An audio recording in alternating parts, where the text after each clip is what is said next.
So I've been giving a lot of thought this week, or at least some thought this week, to the impact of the media on our lives. And what I have concluded is, I think it's a fairly radical conclusion, but perhaps an important one, and we'll discuss it, of course, that the media, and I'm including all media, including this guy, and you know, um,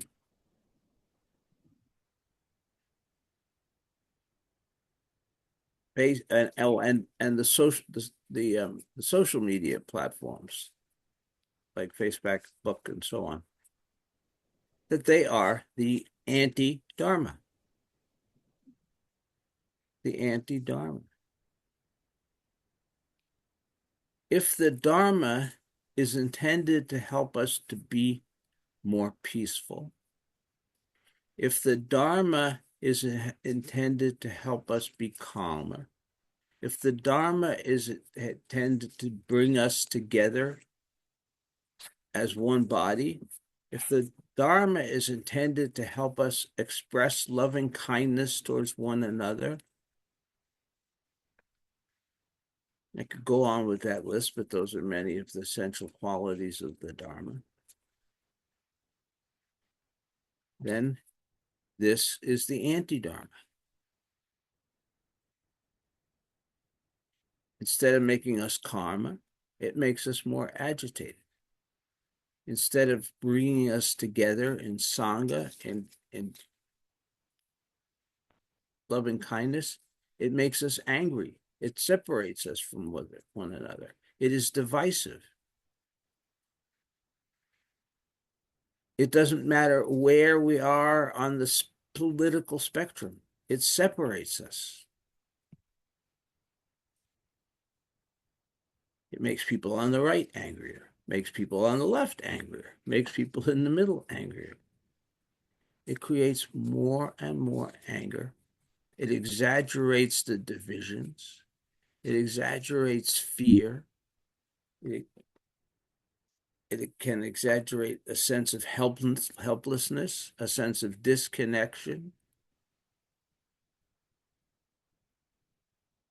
It is truly the anti-Dharma. If if it's not this, it's a new term, but any of it, all of it, thinking that you spend each day sometimes sitting in the hope of being a little bit calmer, a little bit more loving and kind, a little bit more patient, a little bit more um, serving to others. And in just 20 minutes of this thing, you can negate that entirely.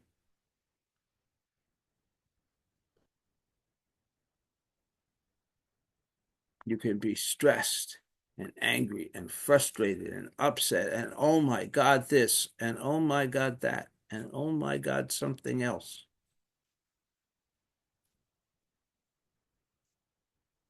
And that goes on 24/7.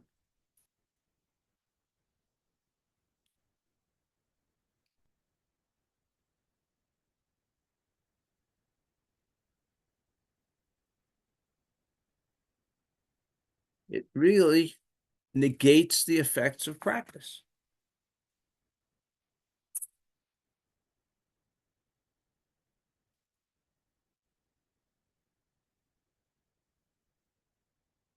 And you can even sense the changes physiologically. Spend a little time with any of these devices, with any of the platforms. And I bet that if you were hooked up, we could see that your blood pressure would increase, your heart rate would increase. If we were monitoring the neurotransmitters and in the body, we'd start to see rise in cortisol levels and just all kinds of changes. And if you had just sat prior to that, you would be back in a state that you were before you sat, or maybe a worse state.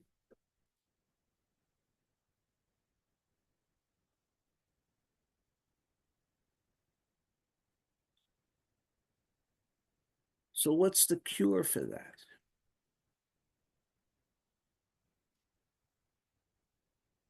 Well, at one level, the cure is obvious.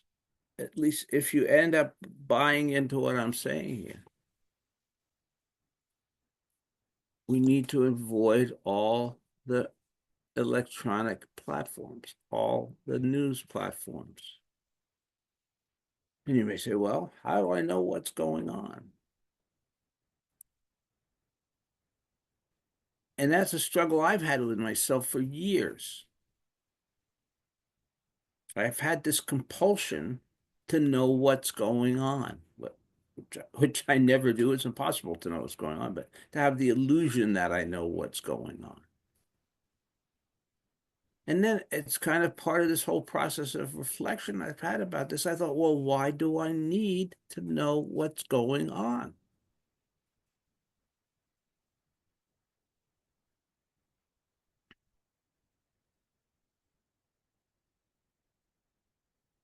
Nobody in Washington, D.C. is going to call me up and ask my opinion on their policy decisions.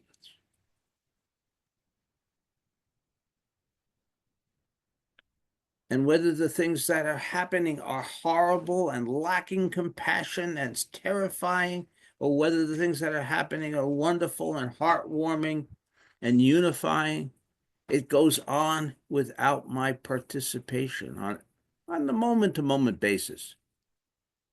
I'm not saying like don't vote, don't, but it doesn't need me.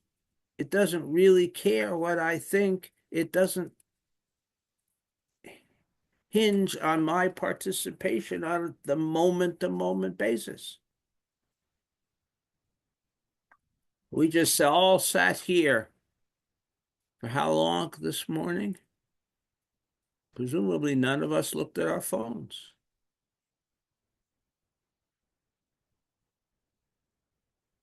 Was the world changed because of that? Possibly, possibly for the better, at least in some minute amount. Now, we will debate this afterwards, but I'm not suggesting that we need to stick our heads in the sand, that we need to ignore everything. To me, a good example is the fires in California. Horrible, awful situation. Horrible.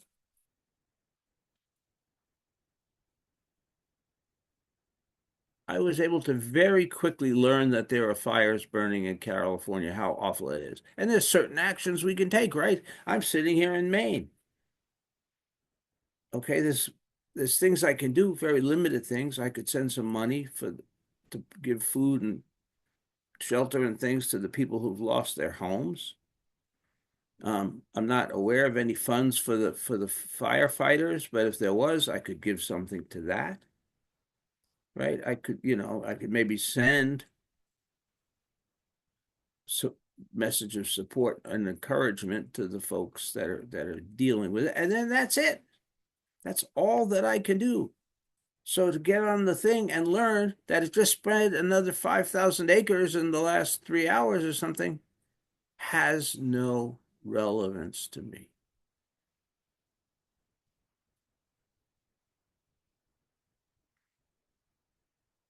Again, it may sound radical, but what can I do about it? I can say mantras or prayers. I can sit, right?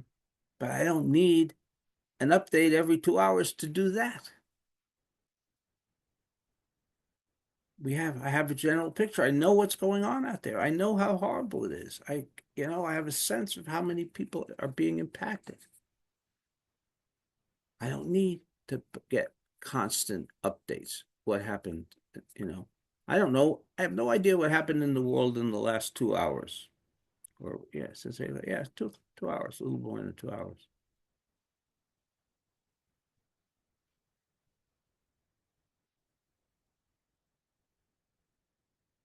And at least so far, I think I'm okay.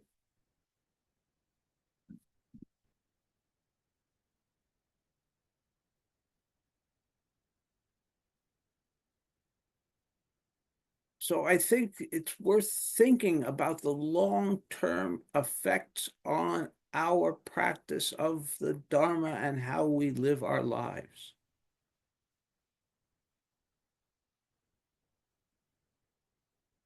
It's exactly the rabbit hole that our entire culture is going down, and this is why we're ready to tear one another apart. This is why there's so much hatred, why there's so much anger, why there's so much fear, why there's so much greed,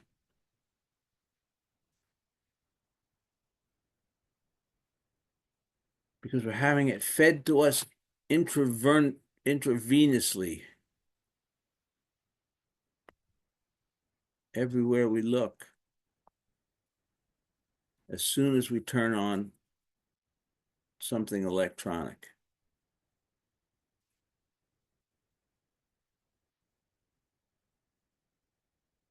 Now, this is not an absolute. Nothing is really very rare, very few things. So, well, there's relative and absolute like that, but that's not what I'm talking about. This is not an absolute principle. Of course, you're going to check in once in a while. You want to know, have at least a general sense of what's going on, especially when there's such huge cataclysmic changes occurring.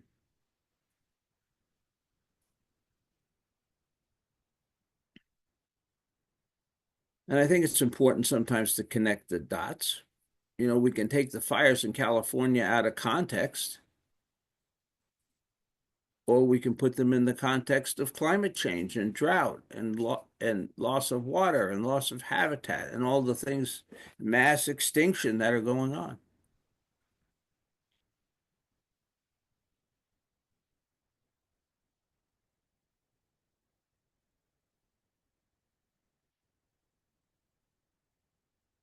And that's important to do from time to time. But the pernicious thing about this is not inviting intelligent thought. It's not inviting intelligent debate. It's not inviting positive action.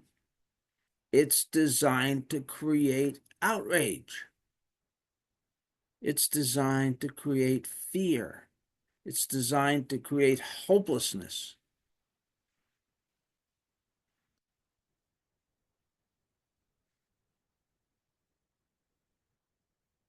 And so again, I mean, when I call it the anti-Dharma, I'm meaning that phase very strongly, not with any humor whatsoever. But if you think about all the positive things that the Dharma does for you, and then spend an hour with your devices and see what's happened to those positive things.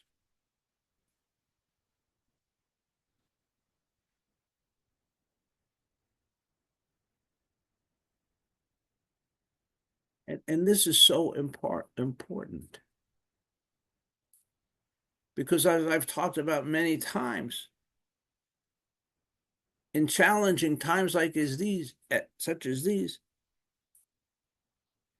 it's more important than ever that we be able to manifest loving kindness and compassion. It's more important than ever that we be able to be in community with one another and to broaden our communities, right? That's part of how we get sustained in challenging times, is communities and families.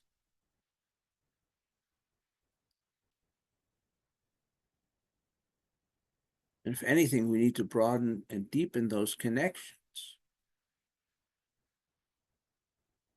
not be driven into isolation, not be driven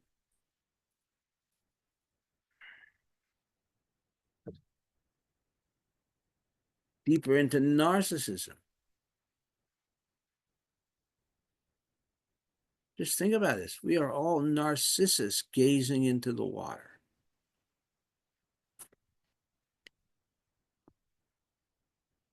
And it's reflecting back our image. and our image is ugly as heck. And yet we're still mesmerized by it, drawn into it.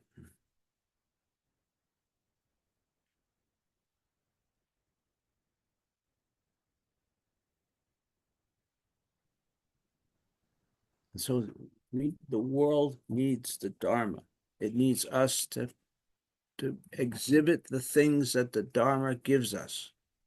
Dharma is not for us. The Dharma is for the world. Our practice is not for us. Our practice is for the world, and the world needs it. It needs so much more. But that's the little bit that we can contribute in our lives. Thank you all.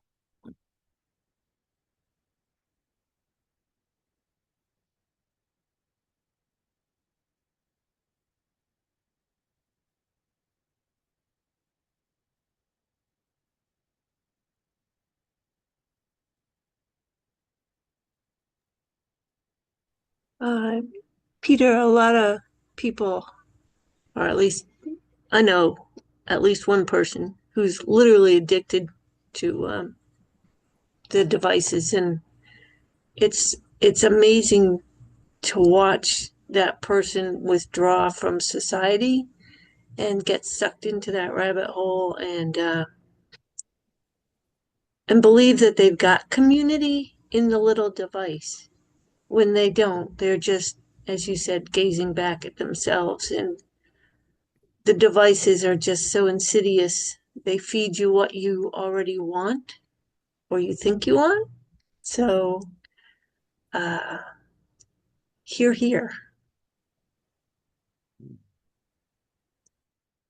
Thank you. Certainly the addiction to the device, first of all, I think probably most people are, there are people who are extremely addicted, like you're talking about, but I think most people are addicted to a certain extent, you know, and,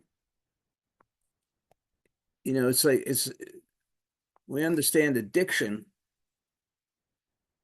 it's very simple in certain ways. Okay. If your addiction is to crack, then you smoke crack and you get this incredible cascade of neurotransmitters. You feel incredibly wonderful in, in a way that's indescribable. And then one of the particularly pernicious facts about crack addiction is that wears off very quickly. So you've got to seek it again. If you smoke a little, then like whatever it is, a few minutes later, you don't feel it, you got to smoke some more. So you got to keep reinforcing it. So that's the other thing, that once we start to become addicted, then we've got to go back and get more and more, because feeling normal, feeling ordinary, feeling calm doesn't feel right anymore.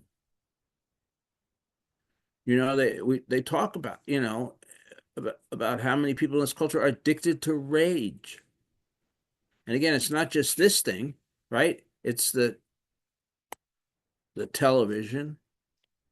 It's all the platforms, um, are intended to incite these strong emotional responses.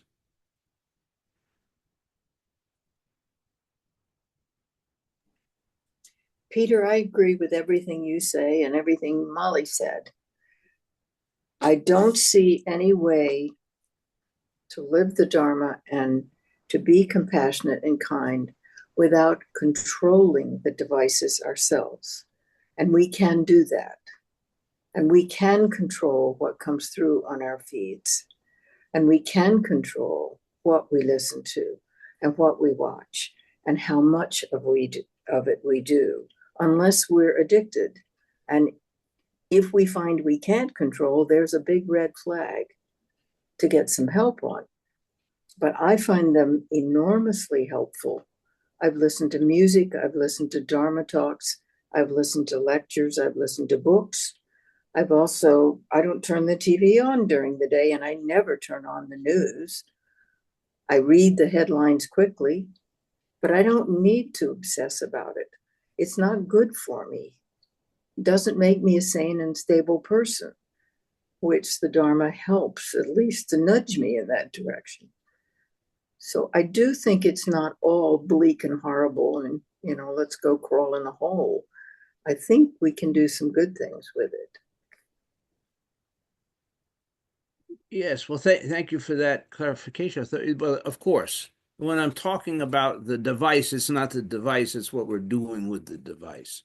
If we're doom scrolling, if we're watching, and even things like Facebook, there's enough doom integrated in that you can't go to see what your friends are doing without seeing. But Well, you can stop those feeds. well, of course. Yes, Of I course. do. Uh, uh, that's my point exactly. That I think if we care about our practice and if we care about the world and we care about our own sanity, that we need, and that doesn't mean that I shouldn't have Spotify and listen to music on this. No, this is just a tool. It's how I use the tool, right? I mean, or watch a Netflix or something. I can do all sorts of things with this that are not what I'm talking about. I'm talking about specifically the things that relate to the current events, to the news. But I am saying that across formats. You go into people's homes, and whether it's Fox News or CNN, the TV's going all day long. So again, I'm saying it doesn't matter the political perspective. They're both making their money the same way by keeping their audience stirred up and upset and frightened and so on and so forth.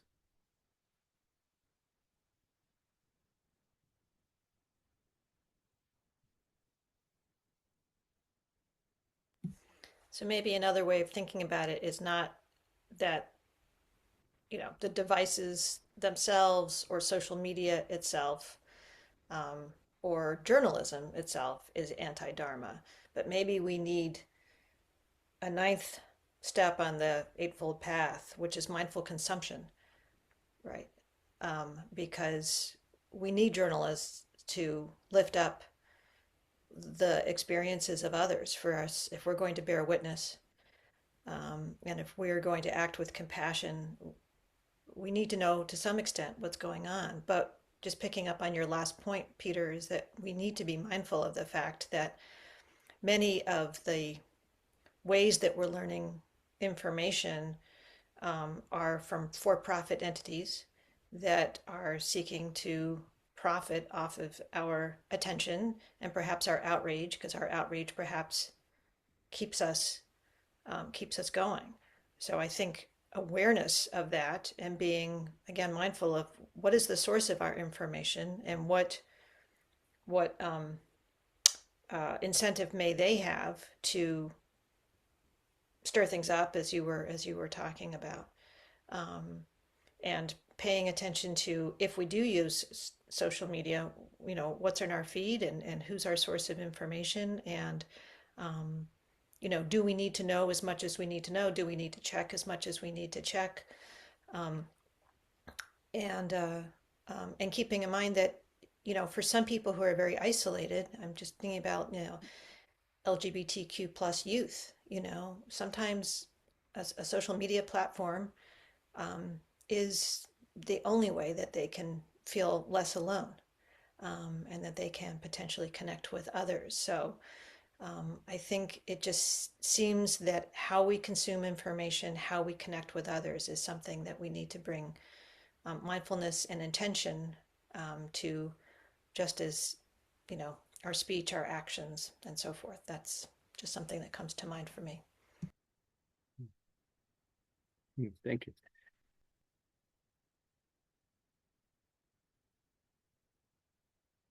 Maybe I certainly agree with everything that you just said, Deirdre, and I'm probably guilty of being a bit hyperbolic, which I always am. But that said, this thing has learned me. It knows me. It knows my likes. It knows my dislikes. A month or so back, or 6 weeks back, I went online to see if about buying a pair of wool pants. it's constantly showing me wool pants now from every wool pants vendor that there is out there. So even sort of minute actions that I do, it learns, and then it mirrors those back to me, and that's a big part of the algorithms are so powerful. So, and that's kind of a you know not unimportant example, but it with important things too, it does that same thing, right? And it's almost like it's stalking us with certain, and it makes me crazy sometimes. It's like, I'm going to do something completely different, and there's the wool pants ads. It's like, oh my God, leave me alone. I'm not buying any wool pants. And again, that's sort of humorous, but it does that with things that aren't so humorous. It constantly throws things in our face, the things that. So yes, we may make a limited inquiry. We may make a limited search. We may look, at a couple of articles or something, but then it's going to start throwing them back. And it can hook us that way, right? At least I have to confess that I get hooked sometimes, and these things are intended to be outrageous. They're intended to invite strong emotional reactions, and it can be hard to avoid.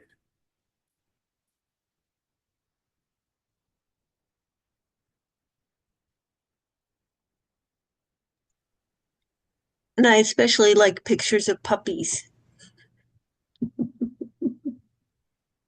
when I'm feeling bad, man.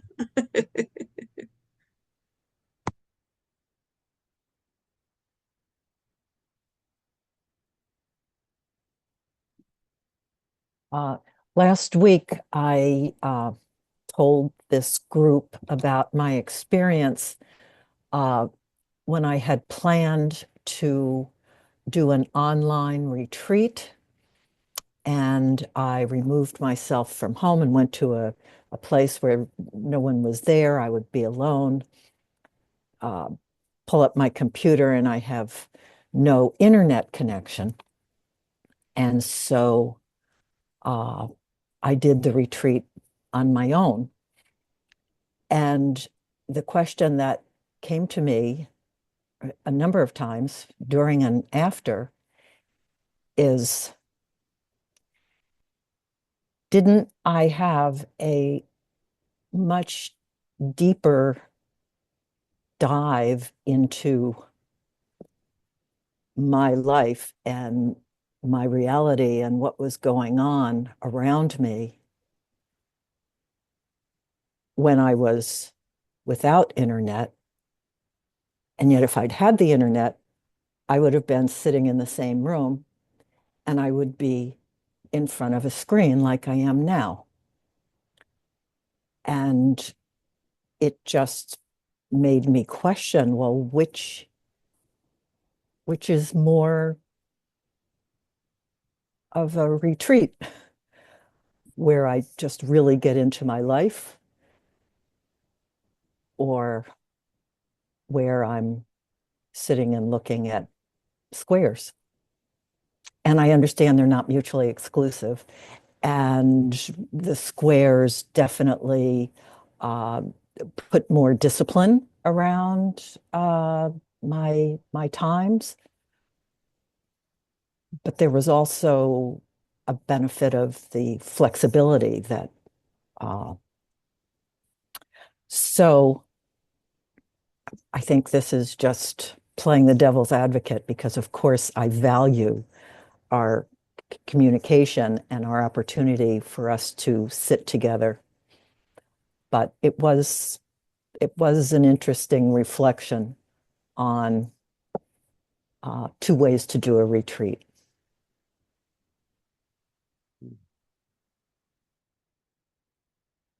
Thank you. I have so many responses to this.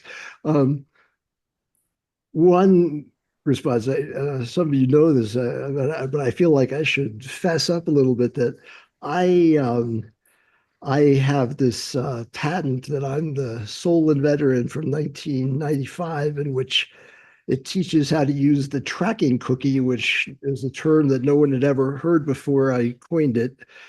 And Google came to own that patent. And it told about how to choose what ads to show people um, based on where they had gone on the internet. And and even 10 years before that, I had a system that worked like that. Um, so it's kind of interesting to have the conversation go on when, not say anything about my own role in this. But I, it's there's an interesting phenomenon that happens that, my thinking about it was that it would show advertisements to people that they would actually be interested in, because it would be relevant to the things they had shown they were interested in.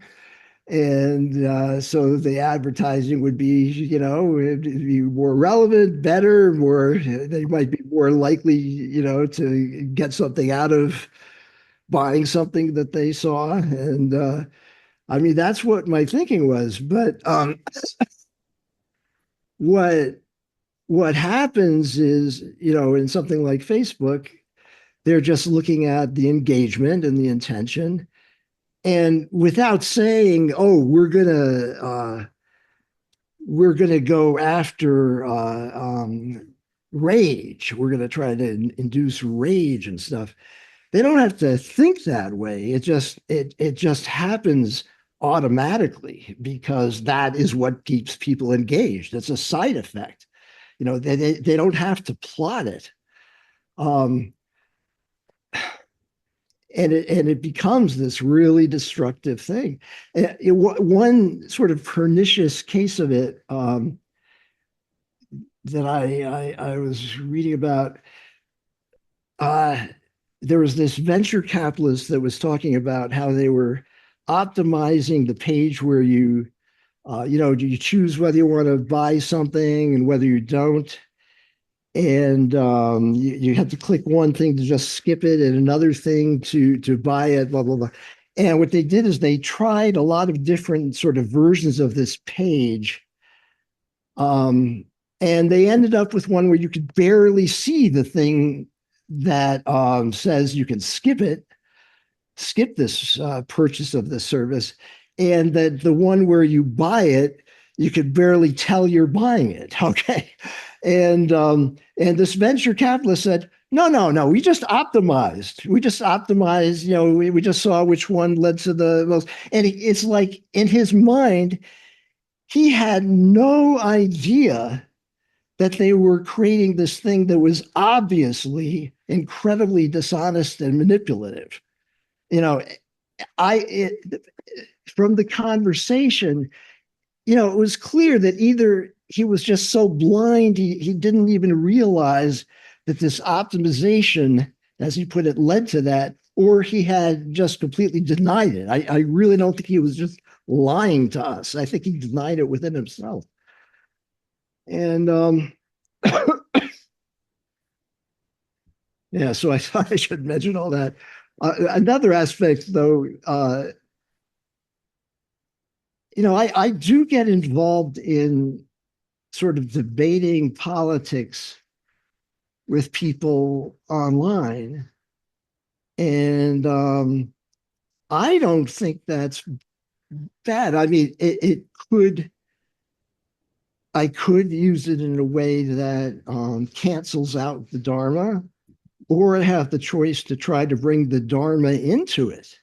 And so it's like, in that sense, it's sort of like the difference between, well, I could live in a monastery or I could be a householder and try to bring the Dharma into my life as a householder. And I feel like being involved in the fabric of the political scene even though it is tempting to go into the outrage of it and be addicted to that, that I think there is something good about trying to bring the Dharma into it instead of just avoiding it, which seems like it could be a kind of spiritual bypassing, even almost. So that's my thoughts. I would add, you don't have to use Google, which does track. You can use DuckDuckGo, which does not track. Yes, I use Kagi, which does not track.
No, thank you all for your comments. Another Oh, somebody, go ahead, Molly.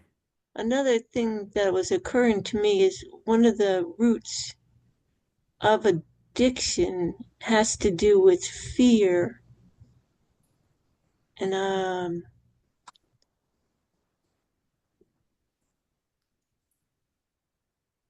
I think the fear of not being loved, the fear of not not loving yourself, um, you know, and that plays into this as well because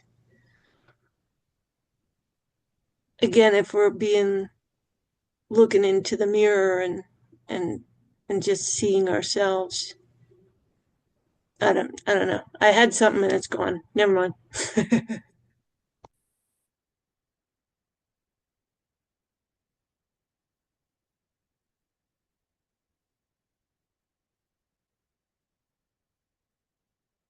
So what I was going to say, I mean, I think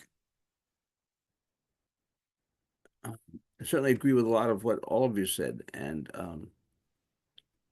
certainly what Deirdre spoke of in terms of being aware of what we're consuming and how we're consuming it and so on is at least a partial remedy. Um,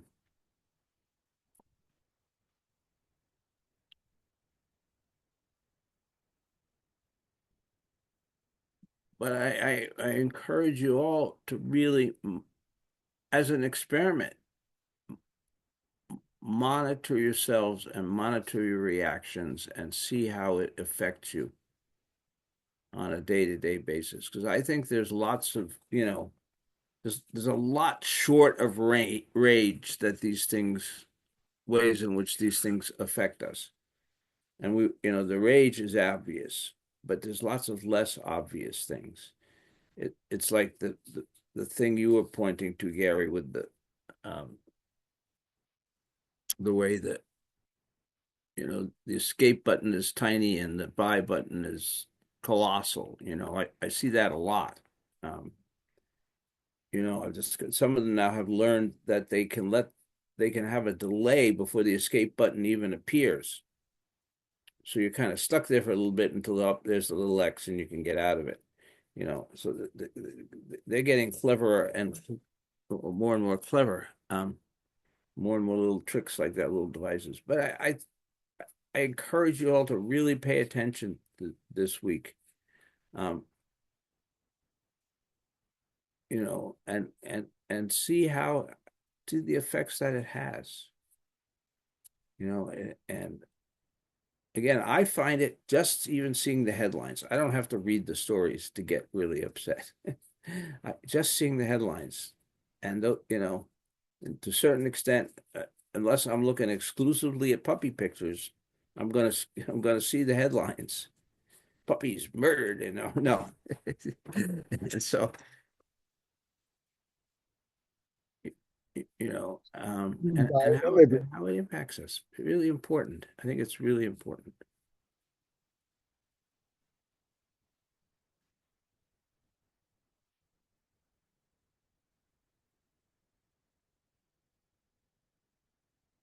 Were you about to say something, Gary? I just pointed out puppies eaten by Haitian immigrants. Oh yeah, that's what we've just said. Yeah.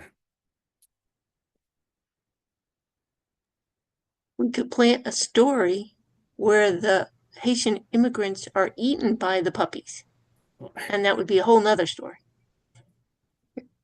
And then they take over the world. Now you want to you put an idea out there like that, somebody will take it over.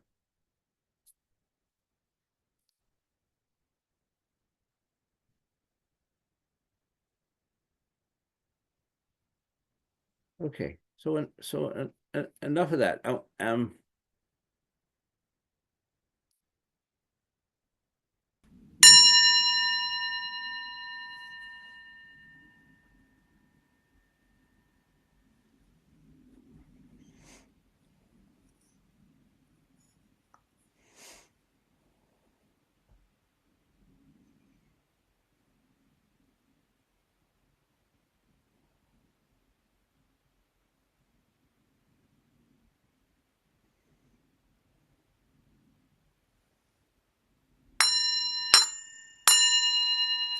Creations are numberless. I vow to free them. Delusions are inexhaustible. I vow to put an end to them. Reality is boundless. I vow to perceive it. The enlightened way is unsurpassable. I vow to embody it. Creations are numberless. I vow to free them. Delusions are inexhaustible. I vow to put an end to them. Reality is boundless. I vow to perceive it. The enlightened way is unsurpassable. I vow to embody it. Creations are numberless. I vow to free them. Delusions are inexhaustible. I vow to put an end to them. Reality is boundless.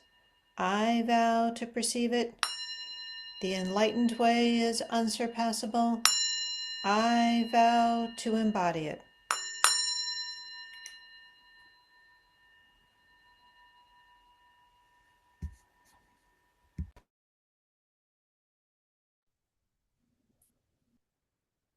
Okay, on with your days. Everybody have a wonderful afternoon and be well.